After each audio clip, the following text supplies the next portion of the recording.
ભગવાનની કથામાં જવામાં 3 અંગ જોઈએ. શ્રદ્ધા,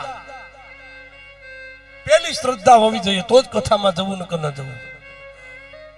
જેની મારી માં ભગવતી ઉપર ભરોસો ન હોય, શ્રદ્ધા ન હોય, એવા લોકોએ કથામાં ન આવવું. બાબા, શ્રદ્ધા, નિર્મળ શ્રદ્ધા, હું પણ છોડી અને ભગવતીની કથામાં આવવું. ગમે એવડું પદ હોય તમારું, પણ માના દ્વારે તો બાળક બનીને આવવું. બાબા,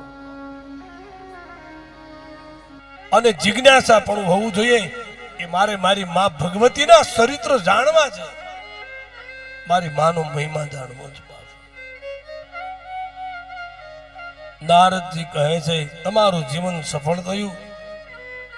નારદજીના વચન સાંભળી જન્મે છે એનું હૃદય ગદગદ થઈ ગયું. બાબા, આંખમાંથી અશ્રુની ધારા થવા લાગી.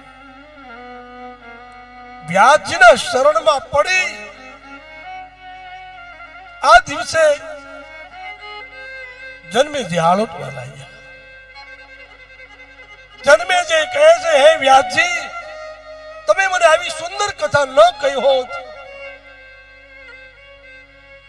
તો મારા પિતાની મુક્તિ કઈ રીતે થાત? બાપ યાદ રાખજો, યજમાન લોભી હોય, વક્તા છે લાલચુ હોય અને ગમે એવડી કથાઓ કરો, કથા કોઈ ફળ આપતી નથી. બાપા, યજમાનને શ્રદ્ધા હોવી જોઈએ કે મારી ભગવતીનું કાર્ય છે. બાપા, પૂર્ણ શ્રદ્ધાથી કર્મ કરે તો જ ફળ મળે. બંનેનો સમન્વય છે. બાપ, એકથી કઈ ન થાય. સાંભળનાર શ્રોતામાં પણ શ્રદ્ધા જોઈએ અને વક્તા કેનાર પણ માં ભગવતીના ઉપર પૂર્ણ શ્રદ્ધા વાળો હોવો જોઈએ, તો ફળ મળે. બાબા, ખાલી બેસીને વાતો કરી જાય એ માં ભગવતીની કથાઓ નથી.